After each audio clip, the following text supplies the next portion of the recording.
Hi, in this module we are going to see about the basic accounting terms part 3. இதில் என்னெல்லாம் பார்க்க போகிறோன்னா 21 actually 20 terms நம்ம பார்த்தாச்சு. இது 21லேருந்து பார்க்க போகிறோம். இதை நான் வந்து 21 A and B ரெண்டாக பிரிச்சிருக்கேன். 21A receivables, B bills receivables. இது ரெண்டு ஒன்று தான். Next 22 payable, bills payable and 23 event. Next cost, voucher, discount, trade discount and cash discount. இதுதான் நம்ம இந்த மாடியூலில் நம்ம பார்க்க போகிறோம். ஃபஸ்ட்டு ரிசீவபிள்ஸ் நான் என்னன்றதை பார்ப்போம். ஏற்கனவே நம்ம ப்ரீவியஸ் மாடியூலில் இந்த டெட்டார் கிரெடிட்டார் அப்படிங்கிறத நம்ம பார்த்துருக்கோம். ஸோ அதுலேருந்து வந்தது தான் இந்த பில்ஸ் ரிசீவபிள் ஆர் ரிசீவபிள்ஸ் அப்படிங்கிறது என்னங்கிறத பார்ப்போம். ஸோ நான் ஏற்கனவே சொல்லியிருக்கேன், this is a business, it is selling the goods to the customer. When it makes credit sales to the customer becomes a debtor. So business வந்து கடனுக்கு கூட்ஸை டெட்டார்ஸ்க்கு விற்றுருக்கு. ஸோ இந்த debtor has to pay to the business. Okay, sometimes so இந்த amount whatever the amount that the business has to receive from the debtors is said to be receivables. Okay, என்னெல்லாம் amount debtors கிட்டேருந்து receive பண்ணணுமோ business, அதை நம்ம ரிசீவபிள்ஸ்னு சொல்கிறோம். அடுத்த term என்னென்னா bills receivables. அப்படின்னா என்ன அப்படின்னா, எப்போவுமே எந்த பார்ட்டி சேல் பண்ணுறாங்களோ அவங்க தான் பில்லை ட்ரா பண்ணுவாங்க. ட்ரா பண்ணுறதுங்கிறது they prepare, they make the bill. So இங்கே பிஸ்னஸ் சேல் பண்ணுது. பிஸ்னஸ் என்ன பண்ணும், ஒரு பில்லை ப்ரிப்பேர் பண்ணும். அதில் என்ன எழுதியிருப்பாங்க அப்படின்னு சொன்னால், இந்த பர்டிகுலர் டெட்டாரோடைய நேம் எழுதி, அவர் இந்த நாளில் இவ்வளோ கூட்ஸு இந்த குவான்டிட்டி பர்ச்சேஸ் பண்ணிருக்காரு அண்ட் 3 months 3 days கழித்து இந்த அமௌண்ட்டை எனக்கு நீ திருப்பி கொடுத்துடணும் அப்படின்னு சொல்லி ஒரு பில்லை ட்ரா பண்ணி அதை கொண்டு டெட்டார் கிட்ட கொடுப்பாங்க. டெட்டார் அதை அக்செப்ட் பண்ணிவிட்டு அதை சைன் பண்ணி சீல் போட்டு திரும்பவும் கொடுத்துரும், பிஸ்னஸ் கிட்ட கொடுத்துரும். ஓகே, ஸோ இந்த பிஸ்னஸ் என்ன பண்ணுவாங்க, ஓனர் என்ன பண்ணுவாங்க, அதை அப்படியே வச்சுருப்பாங்க. 3 months அந்த மெச்சூரிட்டி பீரியட் முடிஞ்ச உடனே இந்த டெட்டார் காசை எடுத்துகிட்டு வந்து கொடுக்கும்போது இந்த பிஸ்னஸ் அந்த பில்ஸை திருப்பி கொடுத்துரும். ஸோ அந்த பில் அப்படிங்கிறது it is equivalent to cash. அதை அவங்க அவ்வளோ பத்திரமா வச்சுருக்கணும். கேஷை கொடுக்கும்போது பில்லை திருப்பி கொடுத்துடணும். That is set to be bills of exchange. இது என்னது, bills of exchange. Okay, now we will take down the notes for the receivables and bills receivables. Now take down the notes for receivables. So receivables na enna, it includes the outstanding amount due from others. என்னெல்லாம் amount அவுட்ஸ்டாண்டிங்னா என்ன, பெண்டிங்கில் இருக்குது, இன்னும் வர வேண்டியது இருக்கோ அதெல்லாம் நம்ம ரிசீவபிள்ஸ்னு சொல்லுவோம். இது வந்து என்ன, இந்த டெட்டார் வந்து அக்செப்ட் பண்ணிப்பார் அந்த பில்லை. அப்புறம் that will be payable after a certain period of time. அந்த பில்லை தான் நம்ம ரிசீவபிள்ஸ் அப்படின்னு சொல்கிறோம். ஓகே, பில்ஸ் ரிசீவபிள்ஸும் ஒன்று தான். இந்த bills receivable means bill of exchange accepted by the debtor, the amount of which will be received on the specified date. என்ன டேட் ஸ்பெசிஃபை பண்ணியிருக்காங்களோ அந்த டேட்டில் அந்த அமௌண்ட்டை debtor will pay back to the business. Okay, so receivables and bills receivables go hand in hand. Hope you are clear with this. So any amount outstanding from others, amount due from others is said to be receivables. Bills ரிசீவபிள்ஸ்னா அந்த பில்ஸை accept பண்ணுறாரு இல்லையா டெட்டாரு, sign பண்ணி seal போட்டு திரும்பவும் கொடுக்குறாருல, அந்த பில் எக்ஸ்சேஞ்ச் ஆகுதுல்ல ஃப்ரம் த பிஸ்னஸ்லேருந்து டெட்டாஸ்க்கும், டெட்டாஸ் கிட்டேருந்து திரும்பவும் பிஸ்னஸ்க்கும் வருது இல்லையா, அதுதான் எக்ஸ்சேஞ்ச். எக்ஸ்சேஞ்சு தான் பில்ஸ் ஆஃப் எக்ஸ்சேஞ்ச் அப்படின்னு சொல்கிறோம். ஸோ ஆக்சுவலாக it is the amount due which will be received after the specified after the maturity period. Okay, now will move on to payables.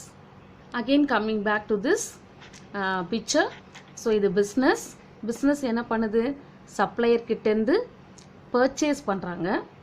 Cash கொடுத்து பர்ச்சேஸ் பண்ணல, கிரெடிட்டுக்கு purchase பண்ணுறாங்க. ஏற்கனவே நான் உங்களுக்கு சொல்லியிருக்கேன், கிரெடிட் அப்படின்னா கடனுக்கு பர்ச்சேஸ் பண்ணுறாங்க பிஸ்னஸ். இன்னும் காசு கொடுக்கல சப்ளையருக்கு. business time கேட்டிருக்கு. ஓகே, டைம் கேட்டிருக்காங்க அந்த சப்ளையர் கிட்ட. ஸோ அந்த சப்ளையர் வந்து நம்ம என்ன சொல்லுவோம், கிரெடிட்டார்னு சொல்லுவோம். Okay, and this amount will be paid by the business after a specified period. So this is the amount payable. This is the amount payable by the business. ஏன் இந்த சைட்லேருந்து நான் ரிசீவபிள்னு சொல்கிறேன், இந்த சைட்லேருந்து பேயபிள்னு சொல்கிறேன் அப்படின்னா, எப்போவுமே நம்ம அக்கௌண்டிங் டிரான்சாக்ஷனை from the business point of வியூவில் தான் நம்ம கேல்குலேட் பண்ணணும். சேல் பண்ணுதுன்னா பிஸ்னஸ் தான் சேல் பண்ணுது, பர்ச்சேஸ் பண்ணுதுன்னா பிஸ்னஸ் தான் பர்ச்சேஸ் பண்ணுது. ஸோ பிஸ்னஸ் தான் அக்கௌண்ட்ஸ் மெயின்டைன் பண்ணுது. We the hero, the business is maintaining the accounts. We have to maintain the accounts from the business point of view. So பிஸ்னஸுக்கு payable to the creditor, பிஸ்னஸுக்கு receivable from the debtors. Hope you're clear. So இப்போ அதே மாதிரி தான் இந்த இடத்துல இவங்க பேயபிளாக இருக்கிறதுனால இந்த creditors they will prepare the bill and give it to the business அதை accept பண்ணி சைன் பண்ணி திரும்பவும் அந்த creditorsக்கு கொடுத்துருவாங்க. அதுக்கப்புறமா business pay பண்ணதுக்கப்புறம் the creditors will return the bill to the business. Okay, hope you are clear with this. Now take down the notes for payables and bills payables. Payable it includes the amount due to others. யாருக்கு நம்ம பே பண்ணணுமோ அதை include பண்ணுது. Accounts payable includes the creditors as well as the bills payable, all the amount due to others. Whereas in the case of receivables, all the amount due from others. Amount due from others, receivables. Amount due to others is payable. Okay, next bills payable. Bills payable means a bill of exchange, the amount of which will be payable on the specified date. Okay, hope you are clear with this term. Now we will move on to the next term, event. Event means any transaction in an organization can be called as an event. So டிரான்சாக்ஷன்னாலும் ஈவெண்ட்னாலும் ஒன்று தான். ஏற்கனவே நான் உங்களுக்கு சொல்லியிருக்கேன் டிரான்சாக்ஷன்னா என்னன்னு. Anything that brings the change in the financial position of the business is set to be a event or transaction. Both are same only. Okay, so financial பொசிஷனில் ஏதாவது சேஞ்ச், அதாவது whether it create a change இந்த ரெவன்யூவோ, இன்கமோ, அசட்ஸோ, லைபிலிட்டிஸோ, கேபிட்டலையோ எந்த event கொண்டு வருதோ, any transaction which brings that change is said to be an event. Okay, now we will move on to the cost. It is the amount of expenditure incurred on or is attributed to a specified article, product or activity. So இப்போ cost அப்படின்னா என்னன்னா, இப்போ நான் I'm dealing with water bottle business. So நான் water பாட்டிலை purchase பண்ணுறேன்.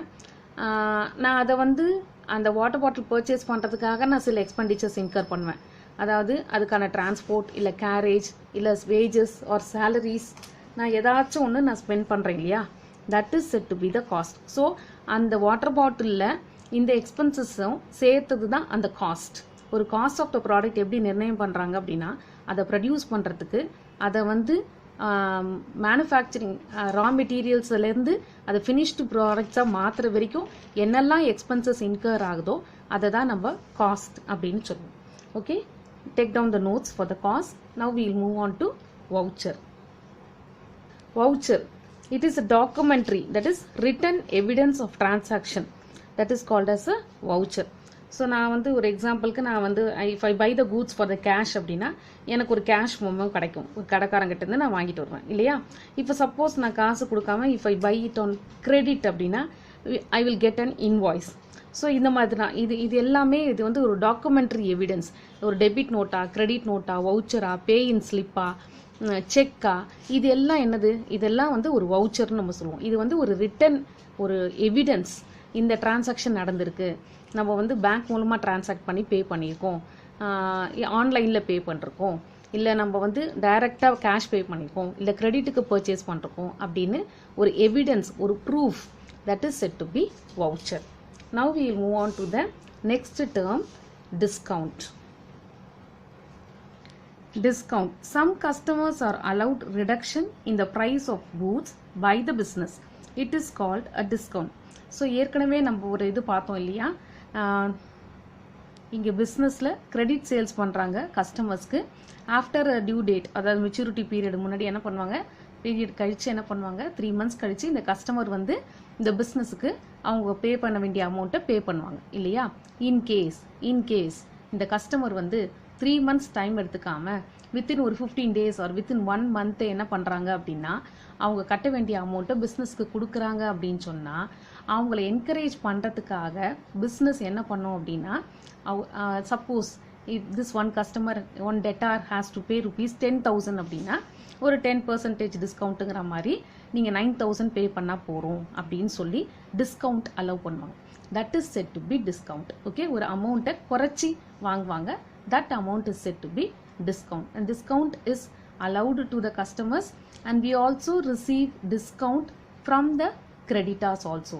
So discount போது நம்ம allow பண்ணுறது எப்போனா சேல்ஸ் பண்ணும்போது, நம்ம ரிசீவ் பண்ணுறது எப்போ அப்படின்னா when we purchase the goods on credit. Okay, if we make the payment on the before time அப்படின்னா நமக்கு வந்து சப்ளையர்ஸ் அந்த கிரெடிட்டர்ஸு டிஸ்கவுண்ட் கொடுப்பாங்க. ஓகேவா, அந்த discount is both allowed and also received. Clear? Hope you have taken down the notes for the discount. Next we will move on to the next term, trade discount. Trade discount, it is a reduction allowed by the seller to the buyer at the time of sale on the list price of the goods. It is allowed on bulk purchases.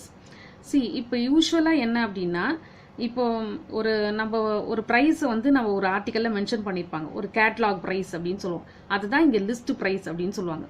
ஒரு நீ வந்து ஒரு கேட்லாகில் பார்த்தனா ஒரு டிவியோட விலை ஒரு 20,000 அப்படின்னு இருக்கும். அதுதான் லிஸ்ட் ப்ரைஸ் அப்படின்னு சொல்கிறோம். ஸோ இப்போ நம்ம ஒரு பர்ச்சேஸ் பண்ணுறோம் அப்படின்னு சொன்னால் அந்த செல்லர் என்ன பண்ணுவான்னா, உங்களுக்கு சில கன்செஷன் கொடுக்குறேன், அந்த ப்ரைஸில் உங்களுக்கு லிஸ்ட் ப்ரைஸ்லேருந்து அந்த கேட்லாக் ப்ரைஸ்லேருந்து உங்களுக்கு கம்மியாக நான் கொடுக்குறேன் அப்படின்னு சொல்கிறனால அந்த கன்செஷன், அந்த ரிடக்ஷன், அதை தான் நாம் ட்ரேட் டிஸ்கவுண்ட் அப்படின்னு சொல்லுவோம். எப்போ ட்ரேட் டிஸ்கவுண்ட் கிடைக்குது அப்படின்னா, பல்காக நம்ம பர்ச்சேஸ் பண்ணும்போது தான் நமக்கு ட்ரேட் டிஸ்கவுண்ட் கிடைக்கும். இப்போது for example, I am dealing with the books அப்படின்னு வச்சுக்கோங்க. நான் புக்கு சம்மந்தப்பட்ட பிஸ்னஸை நான் பண்ணுறேன். நான் புக்ஸை பர்ச்சேஸ் பண்ணுவேன், பல்காக நான் பர்ச்சேஸ் பண்ணுறேன். ஃபார் எக்ஸாம்பிள், நான் ஒரு 100 அக்கௌண்டன்சி புக்கு நான் பர்ச்சேஸ் பண்ணுறேன் அப்படின்னு வச்சுக்கோங்க. நான் பல்காக பர்ச்சேஸ் பண்ணும்போது அந்த செல்லர் என்ன பண்ணுவான், 100 into 100 10,000 rupees. எனக்கு வந்து அவன் கன்செஷன் வந்து 10% போட்டு 1,000 rupees லெஸ் பண்ணி 9,000 rupees our வாங்கிப்பார்.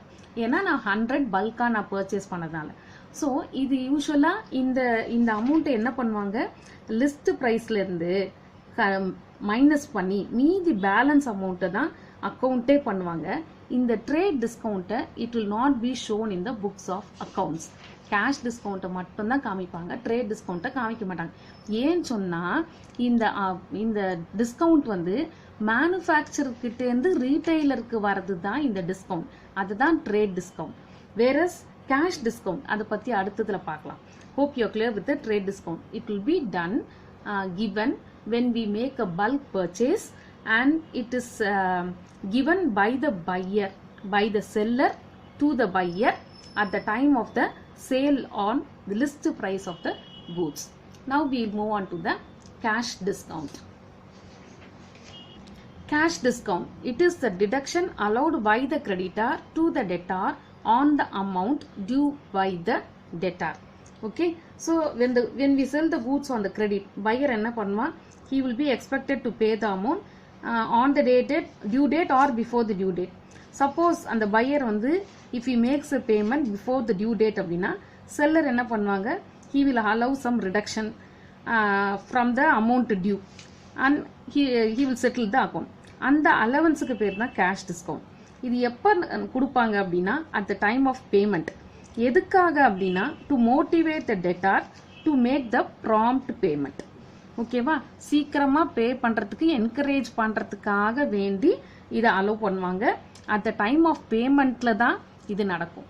Okay, you understood the difference between the trade discount and cash discount. This is done at the time of bulk purchases, but the cash discount is allowed to the debtor at the time of payment to settlement his account. If he pays சீக்கிரமாக பே பண்ணாலோ இல்லை சீக்கிரமாக கொடுத்துட்டாங்க அப்படின்னு சொன்னால் அந்த மாதிரி சமயத்தில் அவரை என்கரேஜ் பண்ணுறதுக்காக அதுக்காக கொடுக்கறது இந்த cash discount. And this should be recorded in the books of accounts. But whereas trade discount will not be recorded in the books of accounts. And this is about today's session. We have a recap of what we have read today. Receivables, it includes outstanding amount due from the others. அதேதான் bills receivable. Bills receivable being bills of exchange accepted by a debtor, the amount of which will be received on a specified date. Next, payables. Payable, it includes amount due to others. All the amount due to others which we have to pay. Bills payable is bills payment means a bill of exchange, the amount of which will be payable on the specified date. Event nalum transaction nalum both are same. Any changes that is occurring in the financial position of the business is said to be an event.